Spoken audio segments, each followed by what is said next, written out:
Welcome to Freedom Ranch Homestead, where we burn stuff.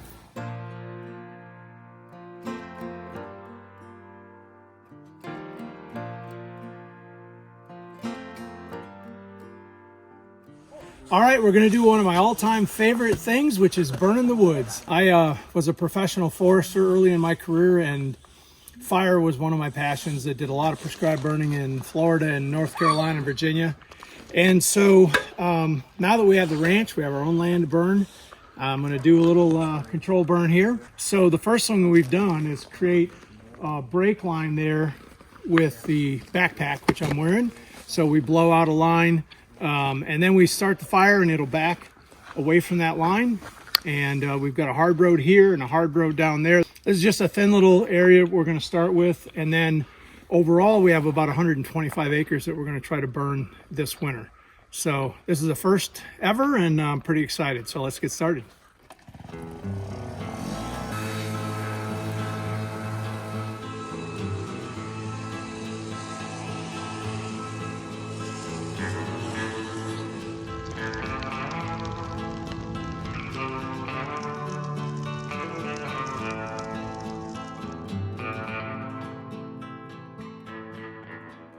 So there are really three main reasons that we're doing these burns. One is to reduce the fuel loading to prevent wildfires from coming through during high fire season, like in the springtime, when you have high winds and you can have some real nasty fires come through, and that can be pretty devastating to a forest. So we're burning in controlled conditions where we manage the fire when the conditions are right. Low wind and cool temperatures, so we're not going to damage the overstory of the pine trees. In addition, by burning this, which hasn't been burned in decades, maybe longer, is we're getting down to mineral soil again, and so that'll allow some of the forbs and grasses to flourish here that have been suppressed by the pine needles over the top of them. And then the third reason is to remove some of the brush and hardwood trees that are coming in here that are not beneficial to wildlife. Obviously, we want to keep oak trees and hickory and things like that, nut-bearing trees that we want. But some of the other hardwood species are more brush-like, and they're really not valuable to the wildlife, like red maple, for example, or sweet gum. Those trees can be suppressed by using controlled burning. It actually girdles the tree, and then that tree, the top of the tree, will die off. And then after successive burns, it will actually change the species complex of the trees that live in this forest. So we started the fire up at the top of the hill on the road, and the road is a hard line that we could burn away from. So it's burning into the wind. This is called a backing fire, and you can see here it's backing slowly. It's a low, cool fire, and what it does is it consumes all the leaves and needles and everything on the ground much more effectively than, say, a head fire, which will go hotter, but it rolls real fast, and a lot of times it leaves needles and things that just burns over the top and moves on. So I'm going to show you what a head fire is here in a minute, but we started this backing fire. It's going to continue to back as long as the wind holds in the same direction. The fire will continue to back along nicely at just a few inches a minute. And this is called a drip torch, and it's got diesel fuel and gasoline in it. And you just go like this, and now we have, this will be a head fire because the wind is coming behind it, whereas the other fire is backing into it. You can see the difference. See the length of the flame lengths. You can see how much quicker it moves across the surface, and it's going to be much more intense. The other point I would make is, in a high wind condition, this is really low, 3 to 5 mile an hour winds right now, maybe even less than that. So this is nothing. But in a windy condition in, say, the springtime or even in the fall, when it's real dry, you can get some massive wildfires in here. So what we're doing is taking this fuel load out. So next year, you would not be able to get a fire to go through here at all. There just won't be enough fuel, it just won't burn.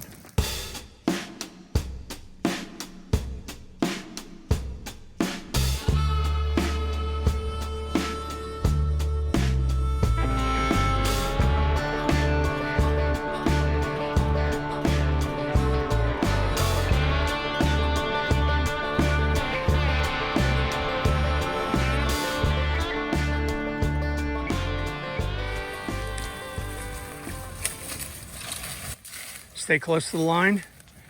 Yep, good job. All that char, all this fuel left to burn. We're cutting another line over there. It's going to keep spreading down that way. We've blown a line as well. So hopefully it shouldn't hop, but it's no guarantees. But once these two fires meet, they should put each other out. But eventually, this will all grow back within the span of just a few months, and it'll be healthier than this ever was, because this is all dead stuff right here. So hopefully we'll have some nice new greenery coming in through there. All right, so we have continued the line down to there. We burnt all the way down to the road. So now we got that fire going that way and that fire going this way. And once they hit, they should just go out and it'll just be smoldering like this. And then I believe we're gonna be cutting another line somewhere over there. And we'll start this forest, or this side of the forest on fire. The aftermath of the fire, it has just made its way all the way through here. And it's still up here, but it's currently colliding with that other fire line we cut. It's got a nice smell to it, to be honest with you. It's like a pine tree barbecue. Yeah, so here's where a head fire came through. And you can see it didn't consume all the leaves and branches that were here. Farther up here, though, it burned right to the dirt. And the mineral soil is, being exposed here. This will allow more of the plants, the seeds that are buried in the soil, to sprout next spring. You're going to see a whole different amount of forbs and grasses and weeds that come in here next year, hopefully. And it'll be great for the turkeys and the deer and all that. This is a fire break. So what we did here is we took a backpack blower and we blew a hard line to the dirt. And then we started the fire along this line, along here, and we burned it away from that line. On the other side, you can see the leaves. Now we're burning that section, but that allowed us to keep more control of what we were doing. We wanted to do a section at a time so that we didn't just light this massive part of woods on fire and then have the wind switch or something like that, which can happen and does happen. We wanted to maintain our blocks of burning in a little smaller, controlled and concise environment. One of the other advantages of our backing fire through here is this is part of our property. As part of you drive it into our property, you can see, and we didn't want these trees to be all blackened up high like you can get if you run a real tall fire in here. It's going to blacken the bark and it's going to look kind of nasty. Nothing wrong with it environmentally, as long as it doesn't kill the trees if the fire's not too hot. But it would look kind of nasty around the base of the trees. So we just like the fact that we've got a nice, cool backing fire coming underneath here. This was a head fire he just started. If you notice, the height of the flames are much larger. And then that one over there is the backing fire, which is nice and slow and controlled and smaller flames. Now you can see our line of fire is kind of crooked through here. So I'm going to straighten it out. It's backing, but it's backing at the speed and the amount of fuel on the ground. And so I don't want the wind to switch and cause us to have some problems. So I'm going to straighten this line up by just starting here and just going right through here.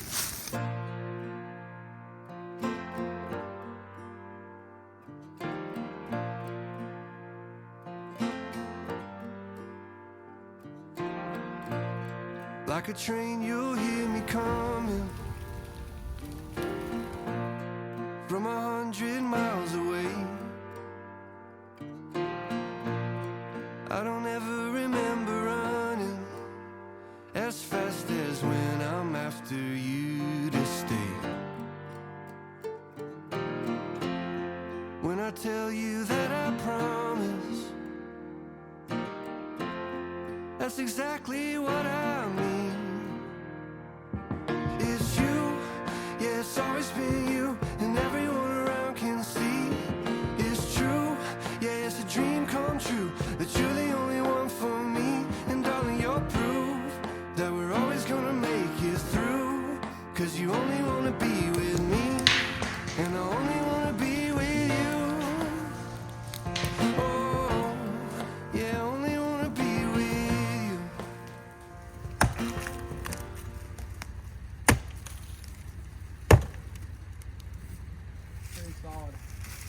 Yep, she's gonna have to burn out. Damn, bro, you got no pressure. No pressure at all. Oh, he's doing it! Get it on there! Keep it on! Get closer! It is another day to do some burning. It's about 4 o'clock and the winds have died down, so they are getting prepared to start lighting a little bit more on fire. We have our water here just as a backup for emergencies. Chuck is filling up the drip torch with the mixture of gasoline and diesel, and they have blown out the fire breaks and ready to light. Are we ready to light, babe? Yeah, I think it's gonna be a good night. Awesome, perfect. And so it begins. Let us all pray that everything turns out well. The wind is blowing it in the right direction.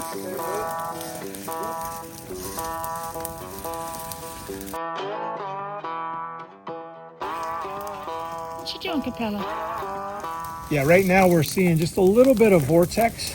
A vortex is sort of like a tornado. It can create a fire tornado, which is really a sign of low humidity. And we have light winds and a really unstable atmosphere, most likely. And so you get these currents that generate like this. In really rare conditions, you can get what's called a horizontal vortex, which is wind that rolls like this. And I've had it in the past where it looked like a culvert about 20 feet long, pure flame like that, spinning and just going like that. It was an awful sound. And this one I was doing big site prep burns in Florida. And the minute that started, I knew we had problems. So I called the Florida DNR and had them roll their dozers right then because I knew we were going to have problems. Gabe is getting some of this grass here at the top.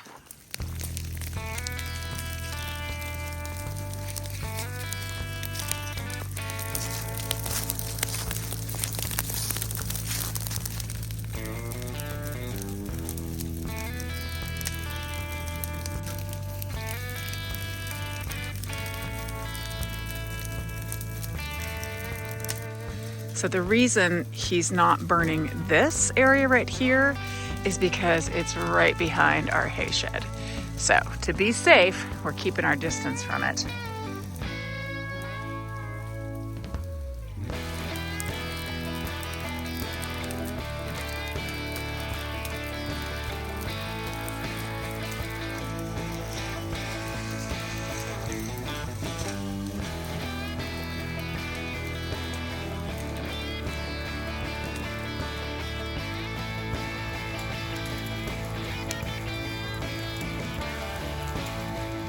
Getting a little intense down there.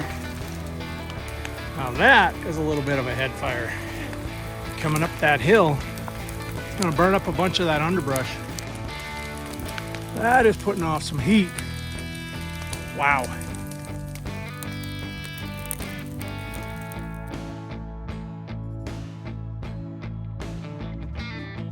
And it's died down. All is good. Well, it's been a couple of days since we finished the burn, and we wanted to come out. Brooke and I came out to look at kind of the results and see what we've got. One of the things that I mentioned earlier is that we're trying to burn up a lot of the shrubbery that is non-beneficial to wildlife and sort of reduce the population of the smaller hardwood stems so that the larger dominant trees can thrive. And so what we're doing here is that backfire came through here, and you can see that it burned the bark here. Whether it was enough to kill this tree, we'll find out. It wasn't super intense right in here. But overall, I think we've got a really good burn in most of the places. We have a few areas that didn't burn too well.